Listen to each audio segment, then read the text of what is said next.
Good morning and welcome to the Leadership in Insurance podcast. I'm your host, Alex Bond. I'm very lucky to be joined by both Gerard Lee and Ben Rose of Supercede, the insurtech formerly known as Riskbook. Hello guys, how are you? I was about to say morning, but it's actually not our morning. We're saying morning on the podcast. It's the ruse of the podcast. But I wanted to point out that it is actually 5 o'clock on a Friday evening, because you will see that we are drinking throughout the podcast.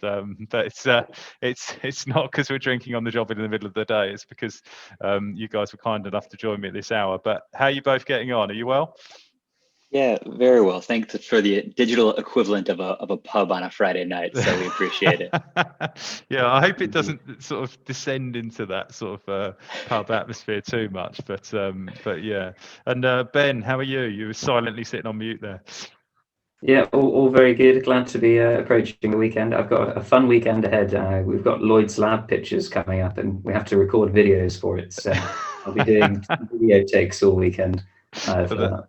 Yeah, no, exciting. I'll be editing videos as well, so it'll be a very sort of video-heavy weekend. I thought I was going to be funny with the insurtech formerly known as Riskbook, and whether you were going to take the sort of Prince angle to everything. But I'd quite like it if you introduced yourselves as that.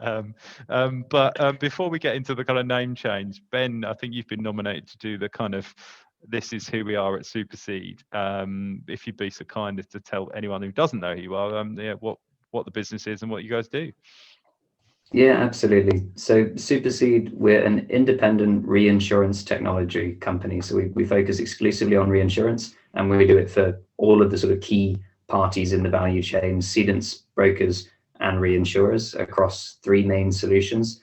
So firstly, we do the pre-placement data preparation with what's known as analytics, where we help cedents and their brokers automate the process of preparing and validating all of the outwards data that they have to present to the reinsurance markets. Mm-hmm. The second piece is mainly for brokers. It's the placement platform. So we run a Lloyds approved reinsurance placement platform. And then the third piece is the world's largest global reinsurance network, where we have now 99 firms represented from around the industry. We're just waiting for that press release for us to go over 100, but we've got a huge number of individuals building profiles, sharing their appetites, and developing business digitally. And of course, while we watch things like Monte Carlo being cancelled for the 2nd year in a row. So together, you can prepare your data ready for your business with analytics. Your brokers can place it with placements, and you can find the right counterparties in our global network. And together, that's Supercede. Awesome. Thank you very much. There is a man who's polished his pitch in front of a few investors in his time. No, thank you for that. I suppose I wanted to get straight into the kind of the world of platforms, and I know it's kind of it's an element of what you guys do and not the full gambit. Why? I see platforms everywhere I look. Why do we need platforms? What's the kind of necessity for them? I suppose I'm sounding like if it ain't broke, don't fix it kind of way, and there's probably an obvious answer. But I suppose in the modern world, why now do you think we need them? Happy to take this one as well, because there's a really good example. We've got lots of UK listeners probably, and probably most of us in the UK have come across Rightmove, as I think for a while it was the most visited site in the UK, mm-hmm. Hence them making lots of money. So Rightmove and Zoopla basically used the platform concept to help people get beyond this trap of proximity and only working with people mm-hmm. and having everything offline in sort of silos instead of online.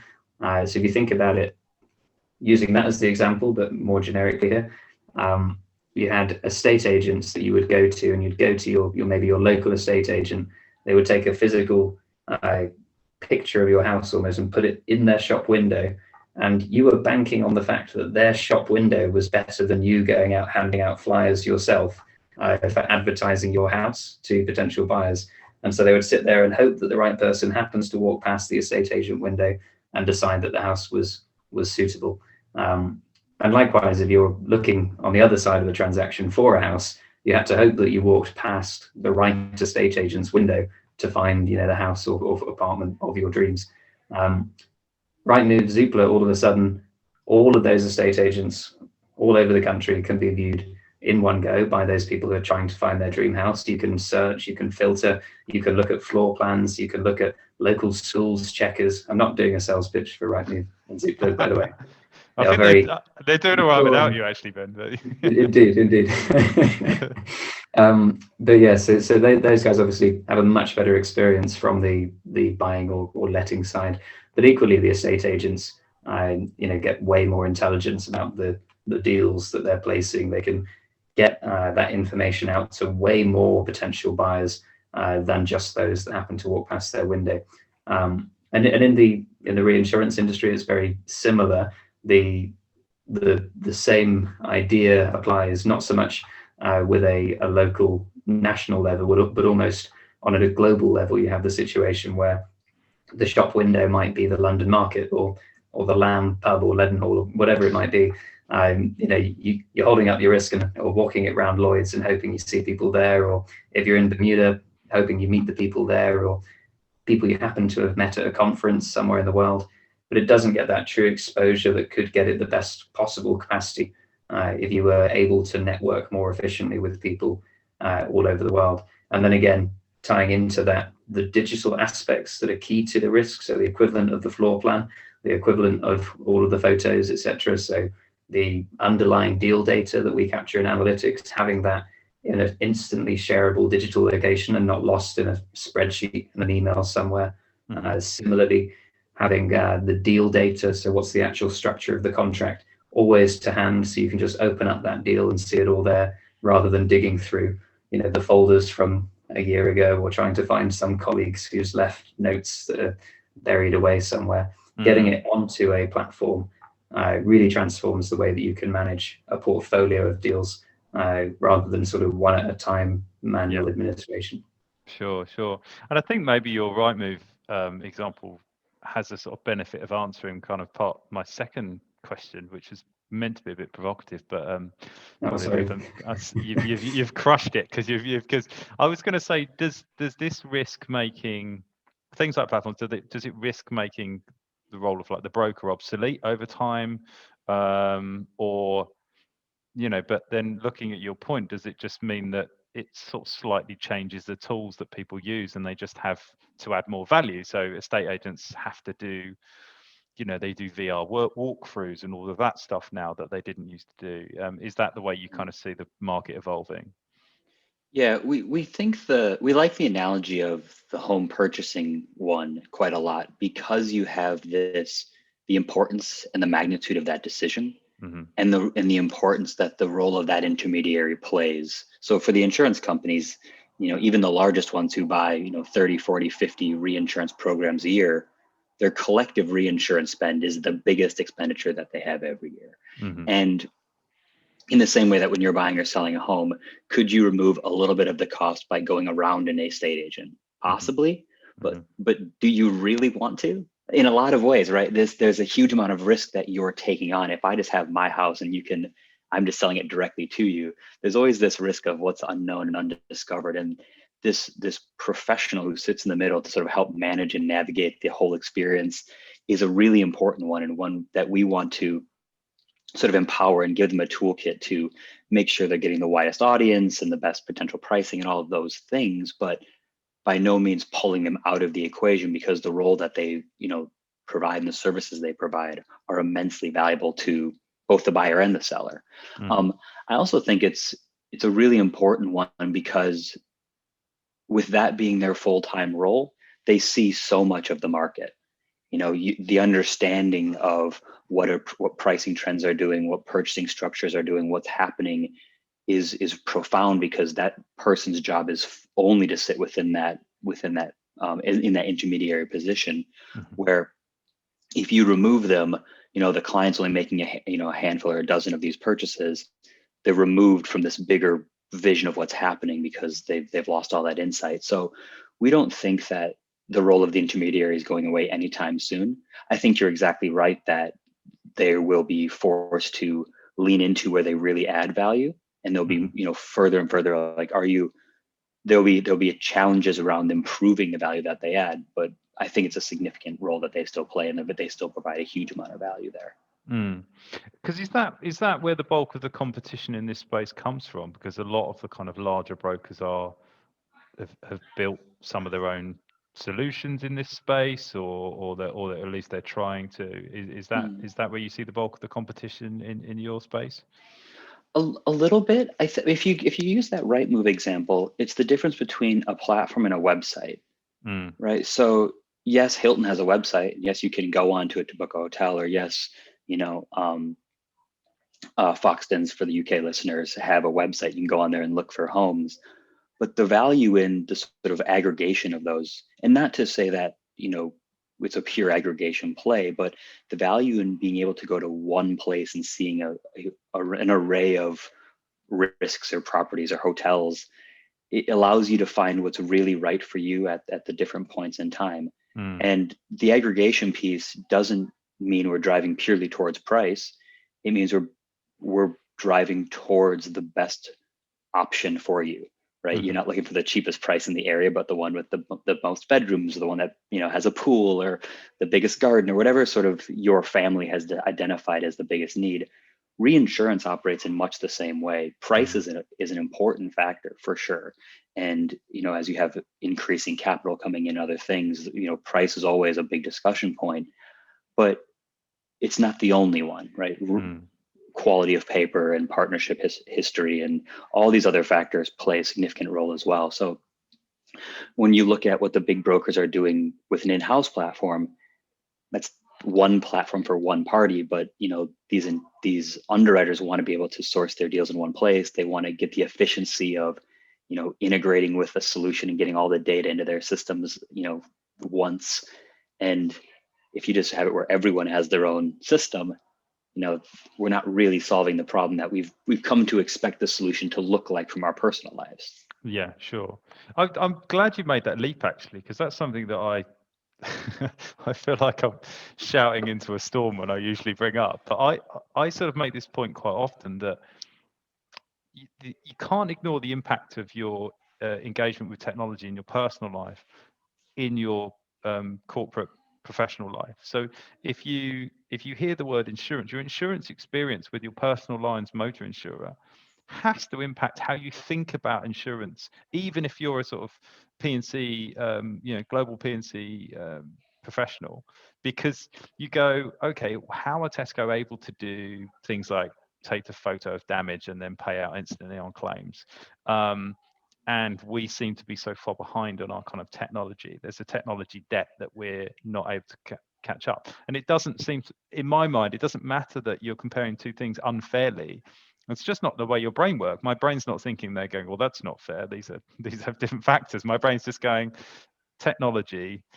And it's the same with Amazon. Amazon's always kind of the classic example of something that's built so much for the customer.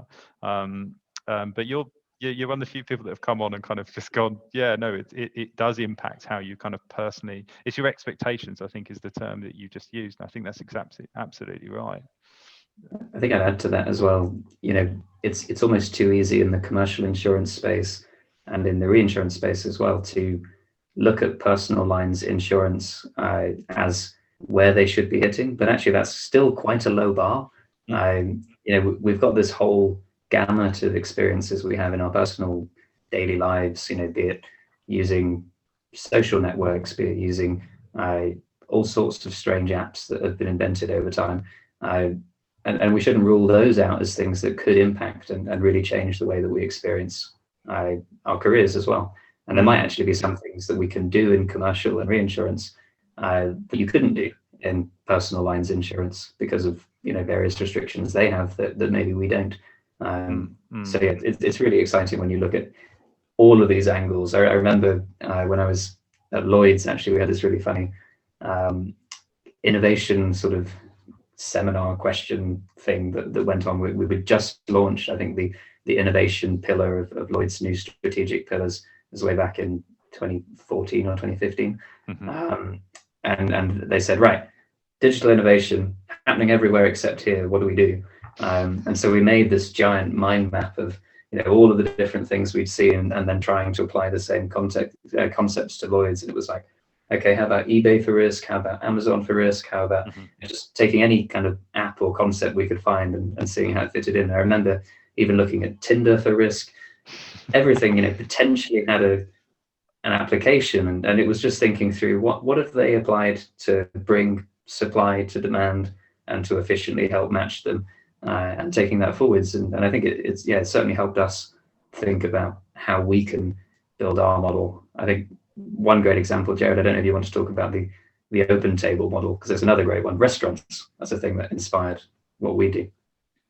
Yeah, it's when you think about how you kickstart the marketplaces and the models, Opentable's a brilliant one. They went to the restaurants themselves and gave them sort of really helpful booking software they could manage on their own. And it was great for managing reservations and everything else.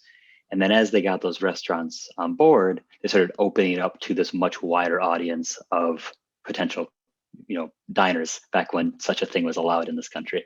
Right. The good old days. But then they sort of seeded it with all these different companies where that was on its own useful, right? It was useful for me as a restaurant owner to take a phone call and use the Opentable software that they gave me to do this. But what then happened was we could turn this on and not only take reservations that sort of came inbound, but build that sort of right move model where I could then post my restaurant up in the cloud and sort of have everyone be able to search and filter for it.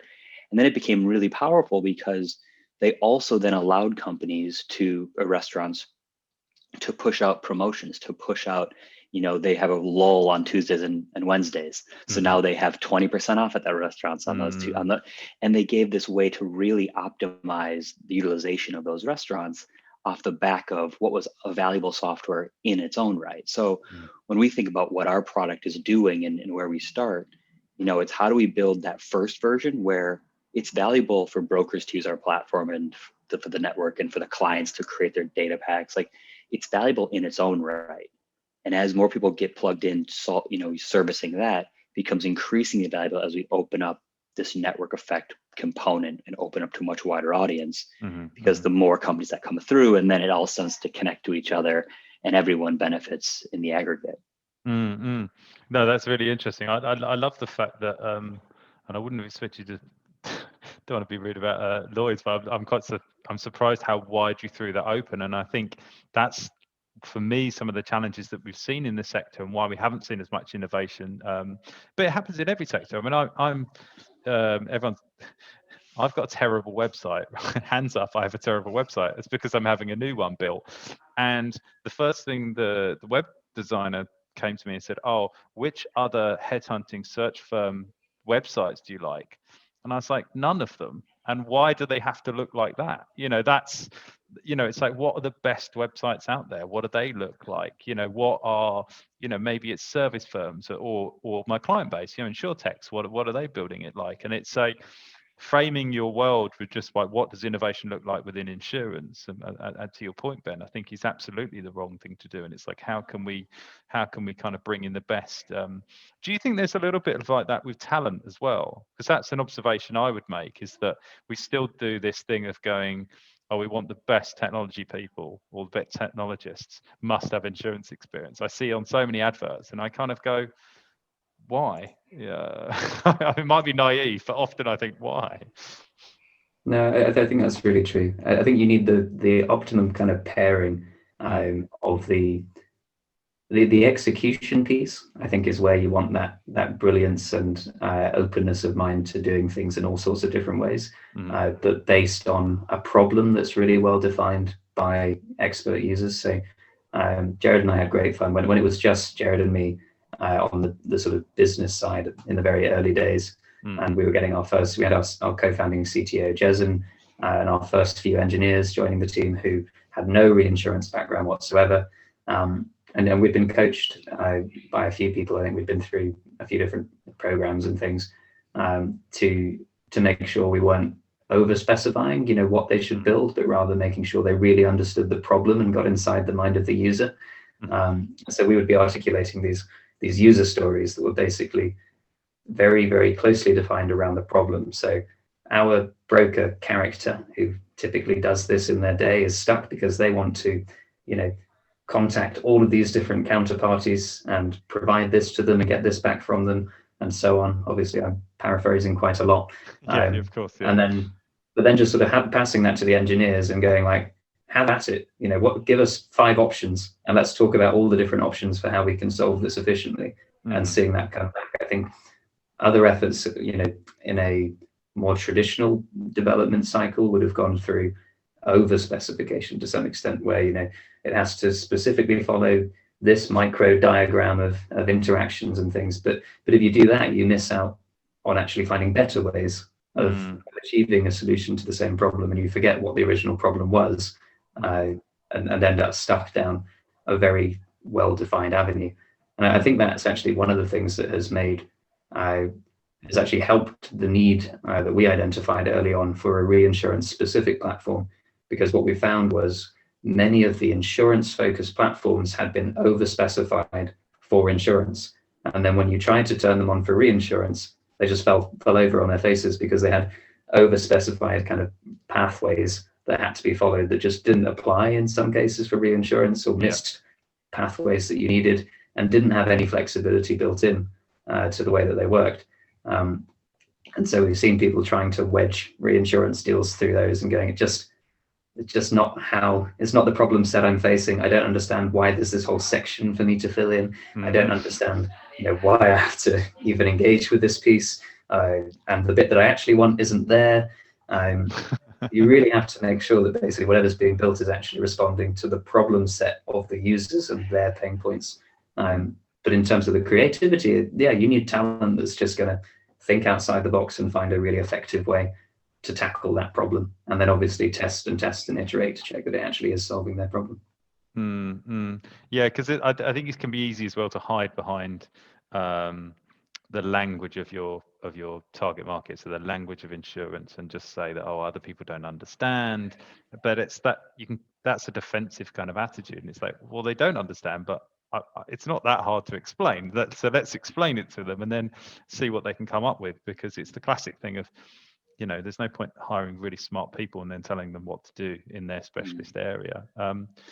I think balancing that is really hard in our industry, because there's a lot of things that are really counterintuitive, and we don't do things in a certain way, but not because we've always done it this way and it's always been managed. When you're trying to take an industry that for 300 years has been done in a completely one-off bespoke fashion, like every contract written up from scratch, and like no rules really apply, and there's always this sort of, you can solve any problem with how you write the contract up, and now trying to move towards purely digitizing that, it adds some complexity towards, you can't build it in such a way that offers pure like creativity around it, because it needs to still map broadly to how the industry wants to operate. At the same time, not going out and saying, and I think a way a lot of these companies have built tech historically is they've said, here's the exact problem and solution, the rigid framework by which you have to have been outlined it. You see these flow diagrams that are like hundreds and hundreds of steps, because they've given them, no wiggle room at any point. But then the second anything comes up in the flow, it sort of breaks if they've not built any flexibility into it. So trying to balance, a creative approach to problem solving while still supporting the fact that certain things need to happen a certain way, or once this is done, you can't do that. But there's always, nuance to that, which needs to be sort of addressed as well, which is the tough balance, I think. Yeah, and I've spoke to obviously lots of insurtechs and on this podcast and outside of it, and that there does seem to be a balance of getting, market leading tech people to help build a solution, and then the right level of insurance knowledge. And you guys are obviously coming from the insurance world or reinsurance world. It's a huge benefit. I suppose your kind of nervousness may be around, you had this, it's lucky you found a CTO, put it that way. Otherwise you're going, you've just got this army of engineers that not what to do with. So do you think this could have been built, your business, could Supercede have come from people that, just started looking for problems in the reinsurance market and they would have come up with this? Or do you think it's inherent in the success of the model that you come from that world? I think it is inherent, and I don't think it's us specifically. who had some brilliant insight at all. I think it's more that we had experienced the pain and understood the personalities, and constantly checked in on those groups and those individuals to understand what people actually cared about. We see almost, it seems, every other week that a new startup has popped up somewhere in the world out of a university or out of an adjacent industry, where they've worked out that theoretically the economics of the reinsurance industry would work better if it was all turned into a giant automated auction. But you don't want to be the ones to try and persuade the industry of that, right? That's not going to go down especially well. And it massively undervalues, the fact that fundamentally reinsurance is a promise to pay, and people want to look each other in the eye and be reassured that this contract that you're agreeing here is based on when things, get as bad as they possibly can get, you being able to rely on, often many counterparties to deliver on the promise that they have made. And I think necessarily there are so many little subtleties and little things that have to be taken into account as part of that almost emotional part of the relationship, but then with it, so many other subtleties around styles and ways of doing business that have become standard. I personally, and this is a nerd moment for me, I love insurance law. I love it to pieces. I've got Bird's Modern Insurance Law on my shelf next to me. Jared knows this. I always go on about funny stories in the space. And anyway, there's so many nuances and so many cases that have happened where, when it actually comes down to trying to work out whether claims and things should be paid on these big reinsurance deals, it comes down to arguments about convention, about like, oh yeah, but when somebody scribbles on the piece of paper like X, that's because they're accepting it, even though it's just a meaningless squiggle. And you get all these sorts of weird generational rules and understandings and things that are not at all codified, they're not set in stone. And trying to jump from that to a world where everything is rigidly codified, commoditized, and cut up into little like specified chunks that can be sent, anywhere by a computer, is just not at all the character of our industry. And I don't think where many people in the industry would be supportive of it going. I think where people actually are supportive of it going is, how do we still have that decision-making power, that ability to build relationships, that ability to get control over our data and our reinsurance protection, but in a way where we don't have to do all the really boring bits, the bit that's sort of rekeying or sitting and waiting for modeling files to download for hours, carrying around bundles of paper, all of these pieces that just don't really make sense in the modern world. How do we get rid of those bits and give ourselves superpowers when it comes to, great, I've got 50 different reinsurers on this program, and I need to send them all an email advising them of their signed lines. Can I just press that with a button that sends it to them all at once, or do I have to write 50 emails? It's this sort of thing that is the first logical jump. And I think over time, we'll see more and more steps and more optional features that let you play with some of these exciting new things. Definitely, there's bits of the market that auctions and things will be a real hit with. And there'll be bits of the market where there are new concepts we haven't even thought of yet that will be a huge hit. But initially, at least, we've got so many things we can fix that people would really value and that would really change their daily lives to bring it into line with, as we said again, those daily digital experiences that we so value now. Yeah, I think in an industry like insurance, there's a window by which you can be successful in setting up something different. I think if you're too early, you haven't seen enough, and you have too many blind spots into like, oh, why would someone do it this way? I just thought this radical new model that I thought of when I was at university would just transform this regulated industry.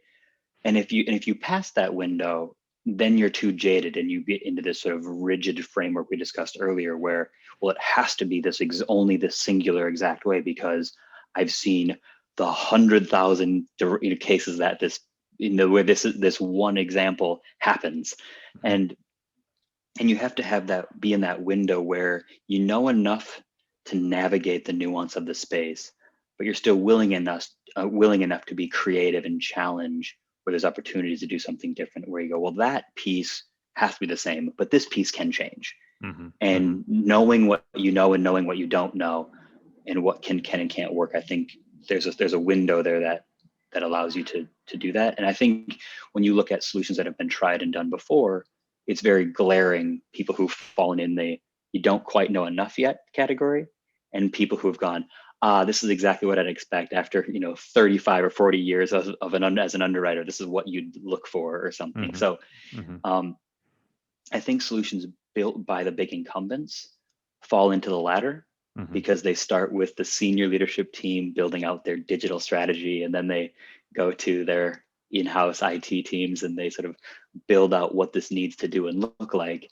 And it's unsurprising that the solutions that have come out of that haven't been too transformative and haven't really captured the imagination and the excitement of the industry, because they've come from, even though they're still in the industry, they've passed their window of creativity in a lot of ways. So I think it was quite fortunate, just when Ben and I started thinking about this, we were kind of we'd spent a number of years as practitioners and getting it, but we're still thinking about problems creatively enough and looking at other things in our day-to-day lives that were like, what if it was a bit more like that though? Not all entirely like that, right? Not the entire Tinder model for risk, but there's these other components that would make this process way, way easier. But we have to make sure we take this thing into account in that kind of process. Yeah, and it's interesting, isn't it? I think you have to be really careful to stop. You don't ever want to lose that childlike quality that I always think everyone should keep. And the childlike quality I'm talking about is being not afraid to fail and asking why. The classic kid just going why. But as an adult, we get into an industry and we're in it 10 years, we stop asking why we do things sometimes, and then you look at things. I mean, I do that in my world is very reflective of what we're talking about. The services that we offer, that still, when people are hiring senior people, they want to see them face to face. Ideally, that's what they would like to do. Now, obviously, we're doing stuff over Zoom, but there are bits of my role which are pointless and admin heavy, and you just think if those things need to go away. And I think that's in most industry, but you're sort of very careful not to ask. Someone challenged me on something the other day. I did a proposal for a client, and they said, I put some timeframes in and different processes, and they said, is this fit for a startup, a hyper-growth startup? And they weren't saying it was or wasn't. They were just challenging me on it, and I thought, sadly, I don't know if I've asked that question of myself enough, and so you just have to ask why.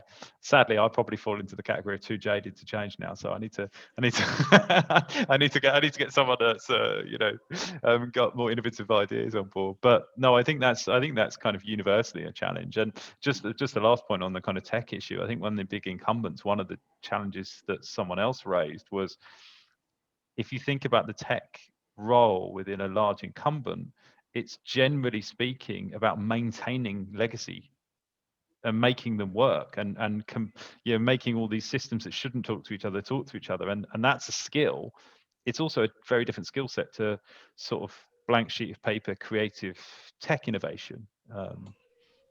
Yeah, and I think that's interestingly not just a tech thing as well. I think True, yeah. because of, especially here in London, the nature of Lloyds being, and the London market being such, and I guess the whole industry in a way being such an old industry, the attitude towards the roles of the people in the industry have fallen more into the custodian kind of role, almost curator at times, rather than change maker or pioneer type attitude. And when I think about my days as an underwriter, for example, I didn't do it for very long, thank goodness, to some extent, but there, there was very much this, these are the clothes you should wear, that we had certain shoes that you weren't allowed to wear, and haircuts that, like mine currently, that would got me kicked out of the room, I think, if I tried to go in, that you were allowed to loosen your ties on very hot days to be allowed. And the culture historically and up until very recently, I would say, was not challenged. It was a culture of conformity, of doing things the way they had always been done, and maintaining, as you say, not just the systems, the legacy systems in the back end, but actually the people and the processes, and keeping to what was this, I don't want to throw around too many cliches, but this old boys club that had very traditional ways of doing things. I think only recently what we're starting to see is this real shift. I did a Lloyds article the other day. I wish I could have done a whole extra 10 pages on culture, but the change that we've seen in culture around the London market in the last 5 years has been huge. It's been enormous in terms of actually stepping back and challenging and saying, but why are we so insistent on maintaining the status quo exactly as is? Why is a junior underwriter judged based on how much binder removal they can do per minute, or a broker based on how good they are at holding a place in the queue, or either based on how many pints they can withstand after work? Is this the model that we want to continue to assess talent in our industry? I think finally we're starting to, as you say, bring in more people from more diverse industries, backgrounds, etc., to actually give the industry a bit of a kick and say, come on, let's think about what's actually going to give everybody who works here and everything that we're trying to achieve a much better experience to it. So I'm delighted, frankly, by how much things are starting to change, and really optimistic about where they're going. And I hope that translates to the tech side as well, so that people who do have the misfortune currently of working in big corporate IT teams will soon be very fortunate to be doing so, because they'll stop calling them IT teams and start calling them tech teams, and about working with startups like Supercede. Yeah, no, that I completely agree with that.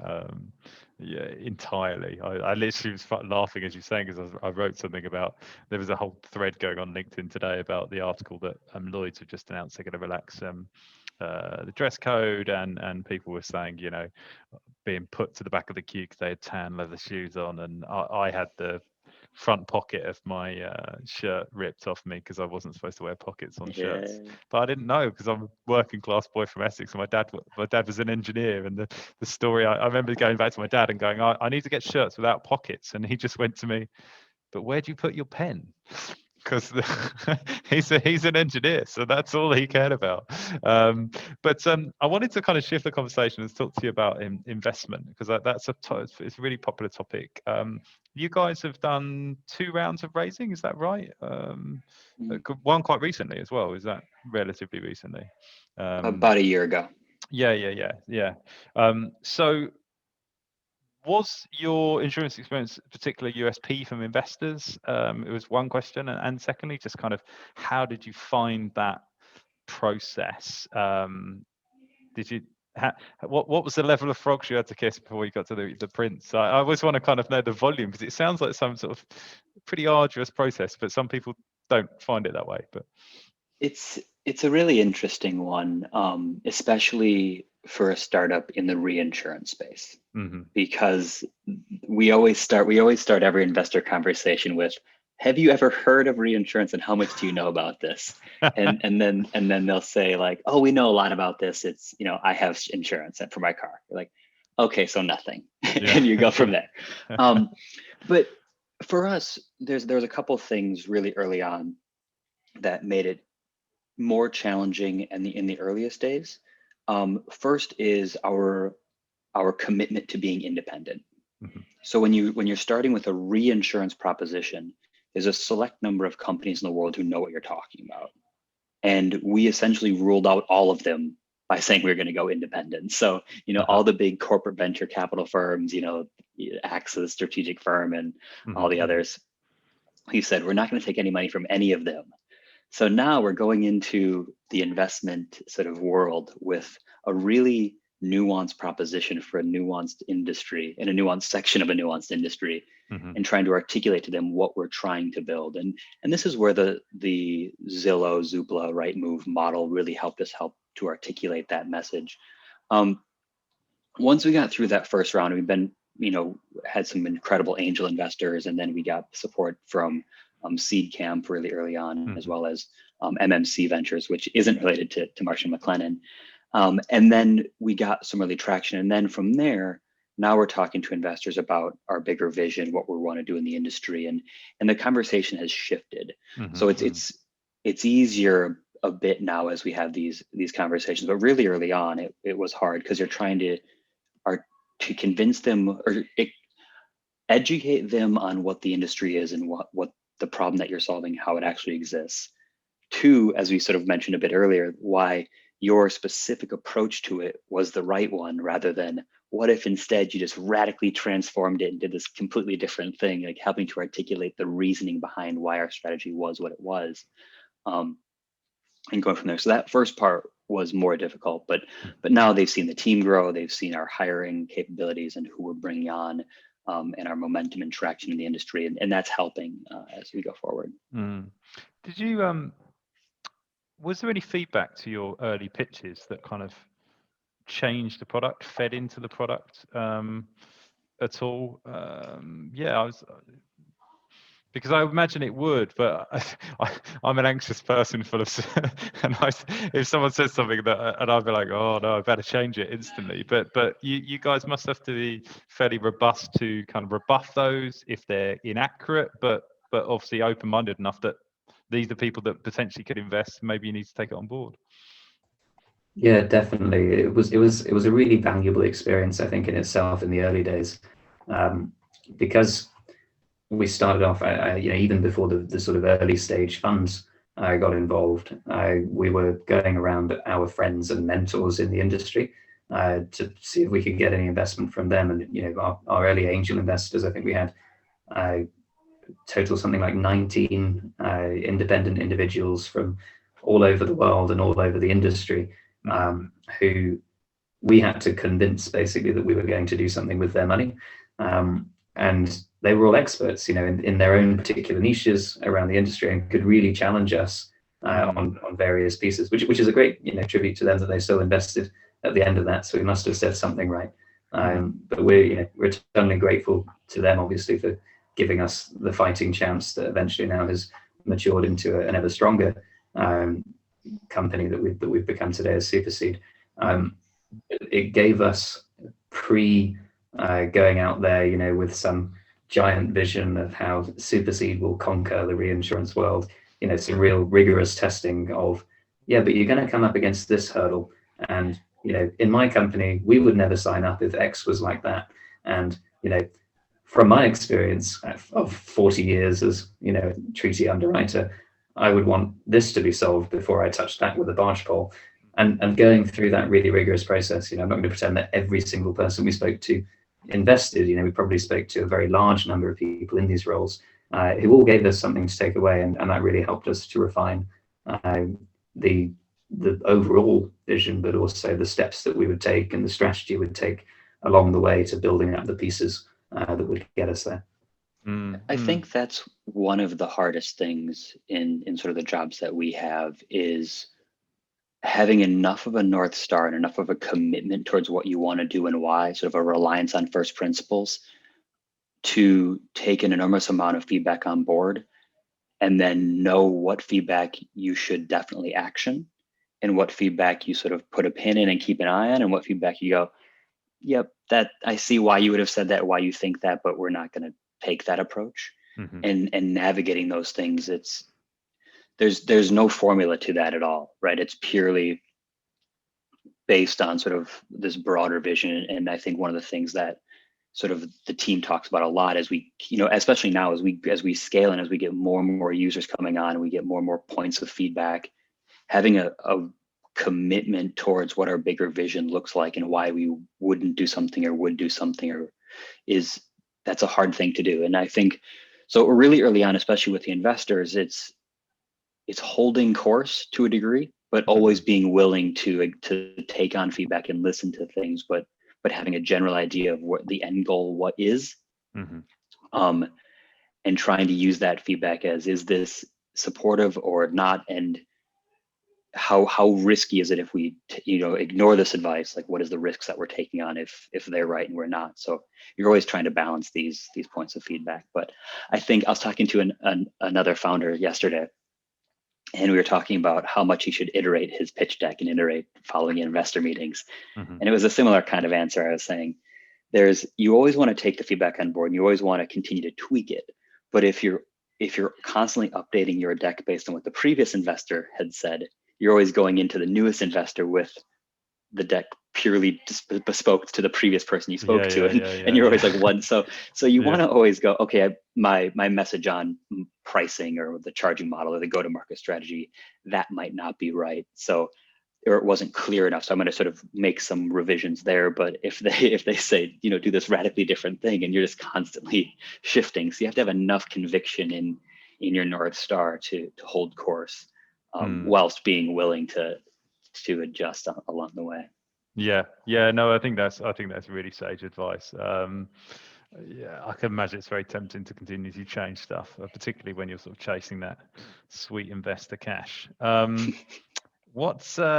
I wanted to ask you this. I'm conscious of time. We're nearly approaching an hour, which is unbelievable. Haven't even barely touched my beer, and it's zero as well, because I've become. You're out of practice now. Yeah, I've become one of those people that's just stopped drinking down the down lockdown.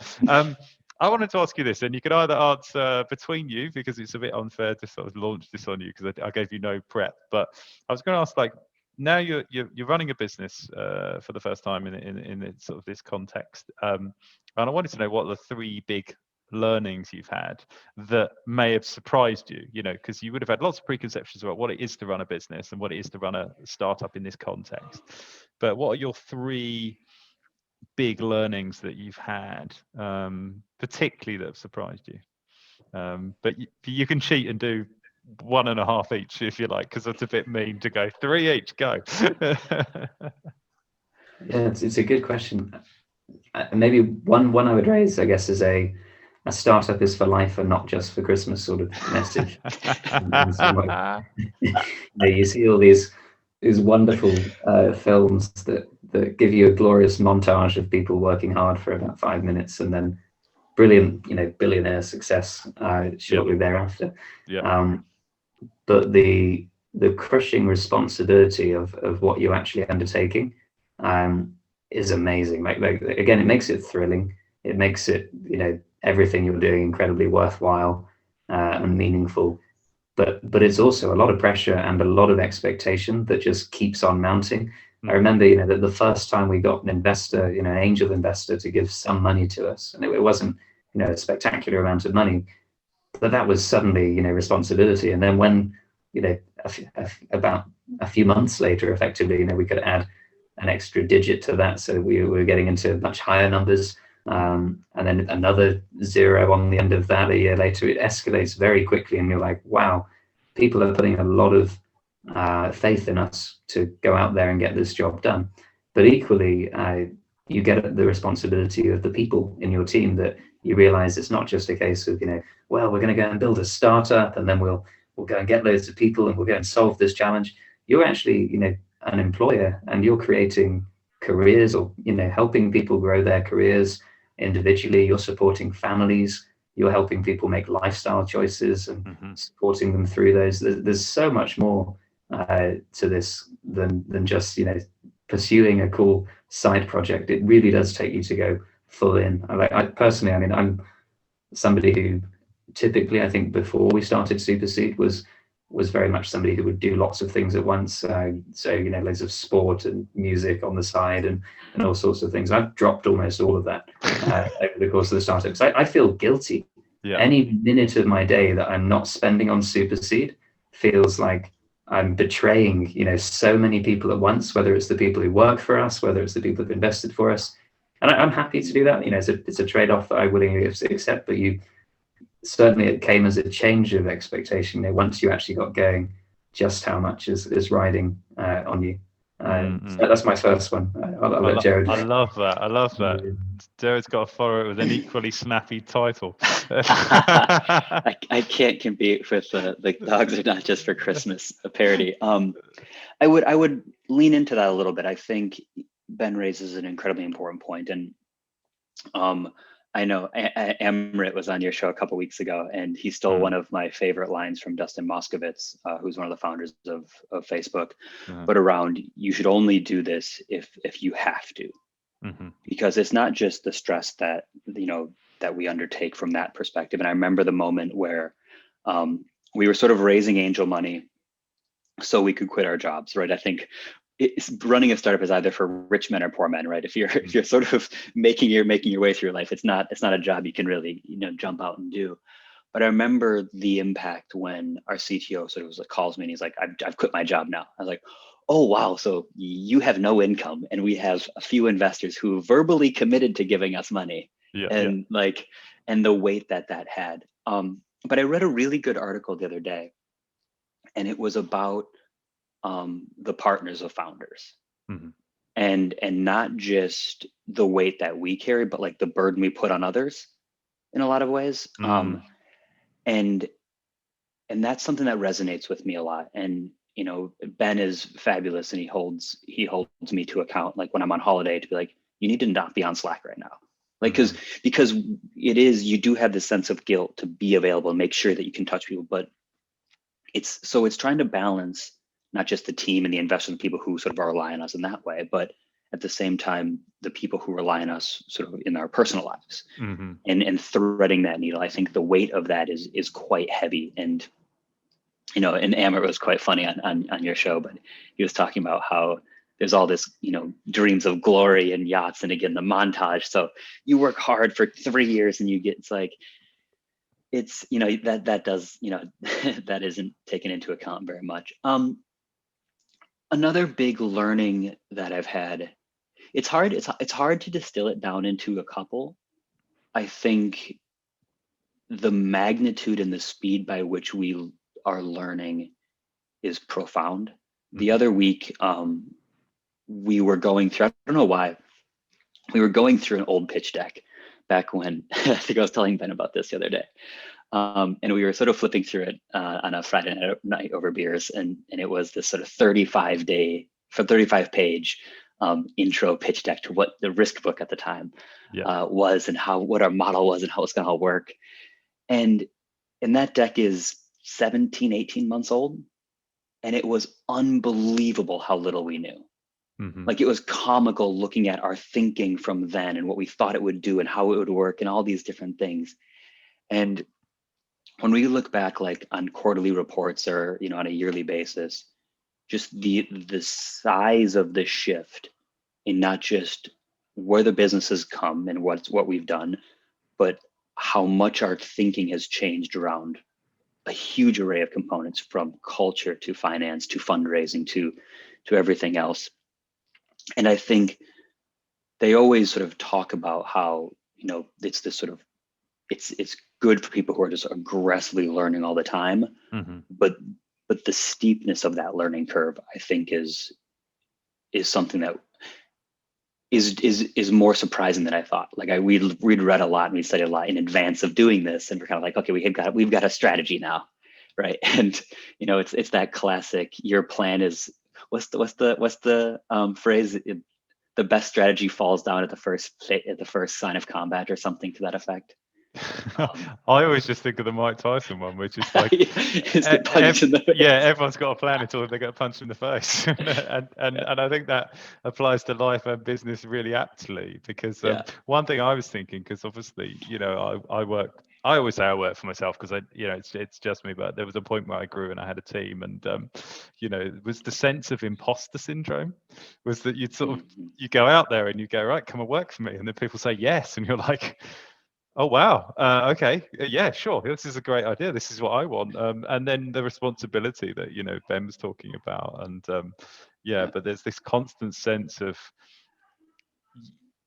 having to have confidence in what you're doing, having to have that North Star, as you said, but I don't know anyone that doesn't have that sense of imposter syndrome at times, when they're just you're the duck on the pond, and the legs are going crazy underneath, and you have to kind of act calm. And I always think that seems to be one of the biggest challenges, because you are in uncharted territory, right? You've been working in the insurance industry, and now you're out here on your own, and the decisions sit with you.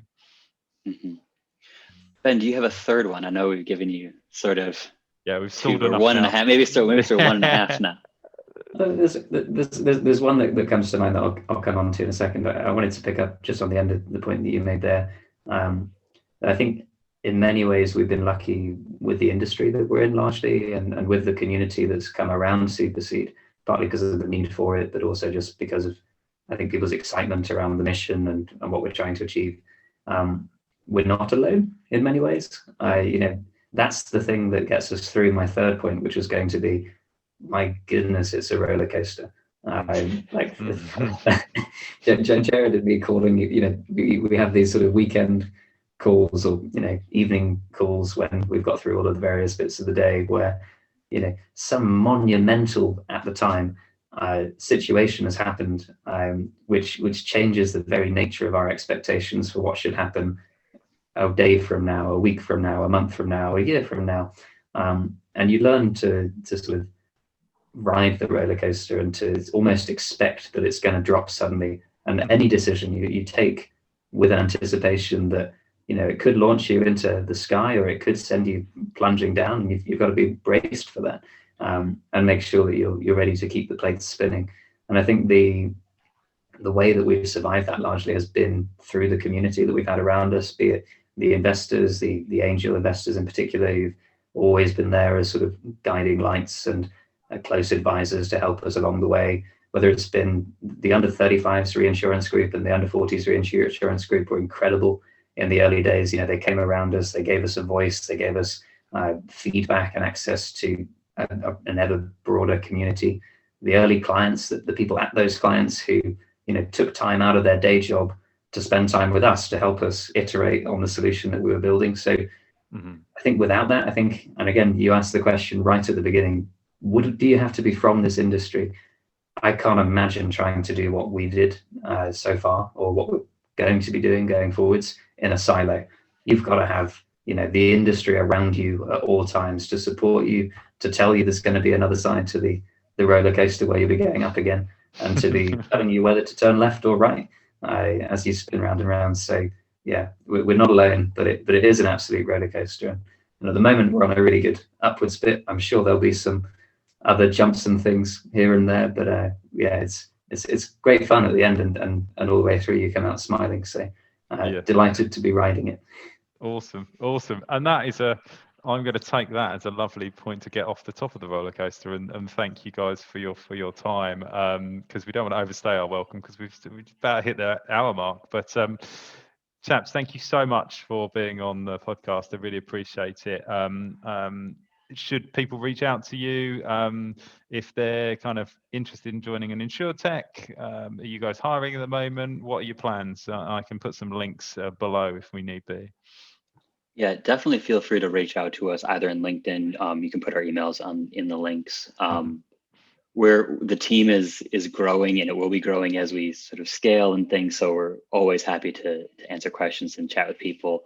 I personally love talking to other founders across a huge array of businesses. Founder chat is one of just sort of sharing these experiences. I think the end of this conversation is an impactful one, and so super happy to talk to other founders and spend time doing that. But also people from the industry who want to learn more, get involved.